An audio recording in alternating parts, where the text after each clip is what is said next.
UPA is really excellent in helping our faculty be able to sort of stand on our feet with our administrators and our employers. It's like no one starts a new job believing they're going to have problems at work, but our administrators have a lot of impact on our day-to-day lives, and things like how many new preps are you doing this semester?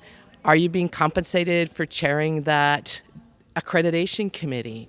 And UPA is a way for us to collectively work together. As employees, I feel we always have really good ideas about how to address problems at work, and UPA is a venue that allows us to do that. It's also a place where, when you're new, you can engage in a minimal way, come to meetings, engage with your faculty rep, but as you feel stronger and more comfortable, it's a good place to grow and become part of the board, engage in our surveys, and just have a way to have a voice about what's happening at UH.